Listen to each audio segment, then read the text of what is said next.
Okay, so it was brought to my attention by my good friend KB that there are potentially people watching this that don't actually know who I am. First off, hi, I'm Travis. I'm addicted to creativity. I can't stop making things, and if I don't create every day, I feel like less of a person. A little history lesson. Probably starts when I was a kid. When I was very young, I used to make my brother and sister pretend to be in a band with me. I would have a multitude of CDs picked out. This is before MP3s, so you couldn't compile them on one CD easily, or at least I couldn't at this point. So I had my collection plastic box with all the cases in it, and I would have a set list, and my sister would be on racket. We both obviously were playing tennis rackets, and I would be singing into a broomstick or some other type of thing, a fixed upright, and then some probably tinfoil microphone, because you gotta have a microphone. And then my brother, my little brother, would be on drums, and we'd actually have him set up with some buckets and pots and pans, but God so help him if he actually hit those freaking things, because we couldn't hear the music when he was banging away. High school, I actually joined real bands with real instruments, playing real songs. My first one was a rap rock band. Started with a couple of friends. I ended up getting kicked out of that one. After that band, I ended up starting a band with my other high school friend. And that went for a little while. Did like a record demo and stuff like that, but nothing serious. Played some shows, then college happened. We all lost touch, kind of moved away, got wrapped up in college. I didn't play in any bands at that point. I thought I was kind of done with it. I was going to move on to this college thing, really focus on my graphic design education. First off, I had to learn really what that meant. So there was a lot to do. And then these two dudes started calling me, and they asked me to join their band. And I had not met these guys, but I kind of knew who they were. Really wasn't interested, kind of needed to focus on the schooling thing. Then I went home one weekend, and they were playing a show, like an open mic show. I've never heard a hardcore metal band do this, but they were playing an open mic show without a singer, and anybody that wanted to get up on stage can get up on stage and screw around. So of course I did. I got up stage, screamed some nonsense, and I had the most fun I've ever had with a group of guys playing music ever. That was the night I joined the band that would last me 2 years, take me up and down the East Coast, and put me into new venue every weekend for a while. Ended up getting signed to a tiny little record company, some startup out of Maine. We had a demo out, or EP rather, and we were just getting ready to release the full-length album, and I got weird and quit the band. I don't know, I got weird, and I needed to focus on school. That's what I decided, and I quit right before the thing dropped. Again, we went our separate ways. I don't talk to those guys very much at all, but still wish them all well. After that, I decided I was done with bands. It was during my time playing music that I started to design shirts for first our band. We had to have t-shirts and that sort of thing. That graduated to other bands, and I started designing for friends and friends of friends. But at some point during that time, my roommate and I, this kid Rockwell, who I'm still very good friends with, he and I got a job at a t-shirt shop in Connecticut. T-shirt shop was ran by a touring musician, and Ricky from Trailer Park Boys is really the best way to describe him. I would not trade my experience with that shop for anything. I learned so much. It was a hell of experience. I mean, there would be crazy overnights pushing out shirts trying to get ready for Ozfest. I'd have to call fairly prominent people in the local scene, hounding them for cash, asking them to pay up for the t-shirts we printed for them 2 months ago. There was one time where Rockwell and I had to go to the house of one of the owners, not the musician one, and break into the house he was staying in. He had a bender, let's say, and he couldn't open up the shop, but there was a bunch of t-shirts that needed to get out, and Rockwell and I could print them out. So we took the keys from him, left him in the bed, went back to the shop, printed the shirts, got them to the band, brought back. There was a lot of craziness. Ultimately, what I learned from that time is what not to do in a company. I was basically working full-time at this t-shirt shop, where not a full-time pay, like a minimum wage, if that, all while maintaining the grades at the very demanding graphic design education, basically the college I was going to.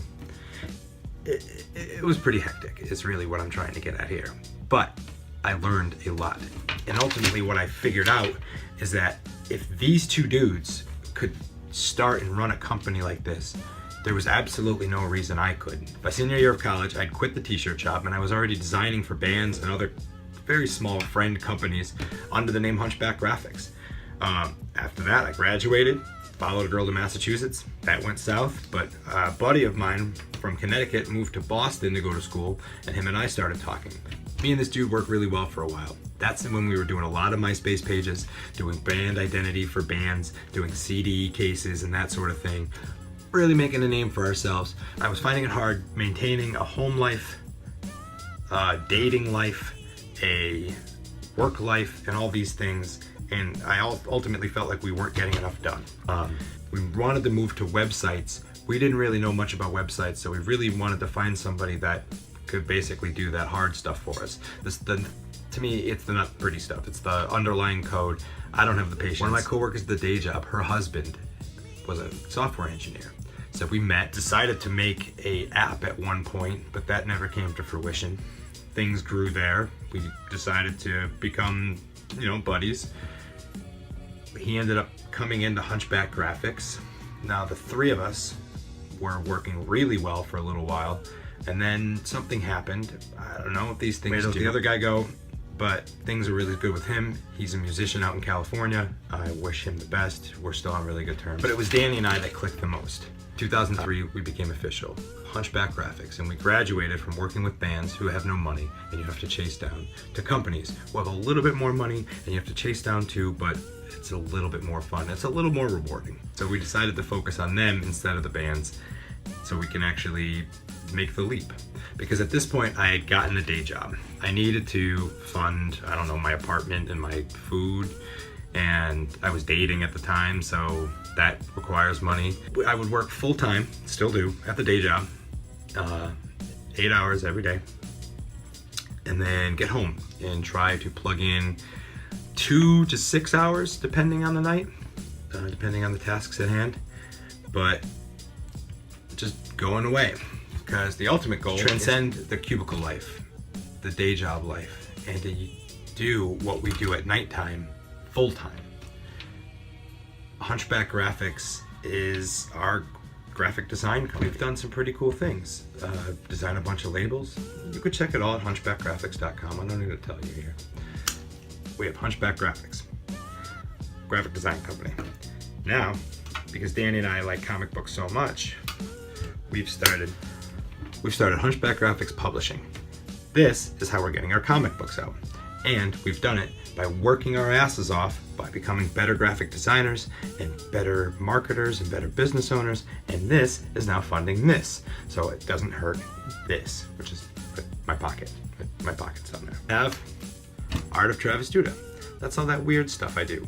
I want to turn that into a comic book at some point, but it's going to require a lot of work and it's going to be really, really different than how most comic books are. And I don't know if I'm ready to go down that road yet, but I would like to soon. And now we have a vlog, the thing you are watching, the Hunchback Diaries. The purpose of the vlog is to blend all this stuff together and offer it to you. Essentially what this vlog is about is just holding myself accountable. I've learned that I do more work when I know somebody's watching. Every opportunity I had, I was being lazy, and that doesn't help me. I've complained to everybody who will listen about how much I don't love working in a cubicle farm. I enjoy my job. I enjoy the people I work with. I work with some very fantastic people, and that is really the only reason I stayed as long as I have. I've had the opportunity to work on some very, very cool projects. It's just not where I want to be in life. When I first started this job, they asked me, where do you see yourself in 5 years? And I told them that I see myself working for myself as my own company and not here. Well, that was 8 years ago. So I'm not there yet. I can still get there, and I feel closer now than I've ever felt.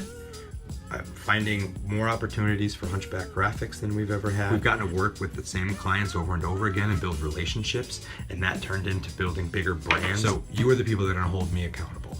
I'm gonna make one of these every day. it feels great making these videos. It feels like I have accomplished something, and it gives me a venue to talk about the things I'm doing, but not in a way that I'm battering anybody or kind of browbeating them with it. I also get to share some of the very cool things that Sarah and I do together.